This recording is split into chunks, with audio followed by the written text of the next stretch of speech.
Okay, so here is a quick tutorial on how to create a chart in Microsoft Excel. So as you can see here, I have your data, and I've actually put in the concentrations, and then next to the concentrations, the reaction rate. You could have actually put in the time here and then created a formula, and it would have figured out the reaction rate by itself right here. But I didn't do that. I did the math with my calculator, and then I put in the numbers here. So all you simply do is highlight your data. Okay, so you have both columns highlighted. And then you go up to Insert, a scatter plot. Pick the one without lines. Pick the ones without lines. And there is your graph. Okay.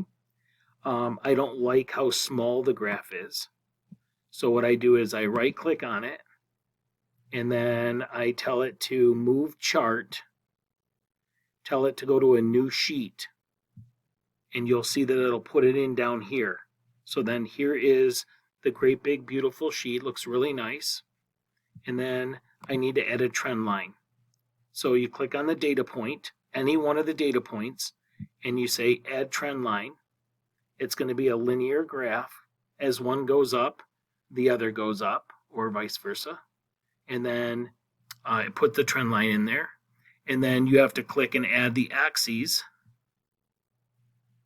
So there are the axes. So now I can go in here. I can actually write in, let's see, this is going to be the rate.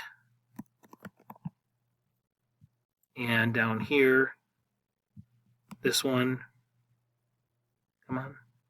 This one right here is going to be concentration. And then when you click off of it, it's all done. It already put the title there because I asked it to. And that's it.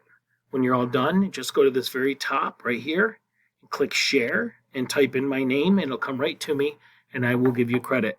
You need to do both graphs, one for concentration and one for temperature. And then you need to answer all of the questions related to this in OneNote. And this is going to count as a significant grade for the second quarter. So make sure it gets done.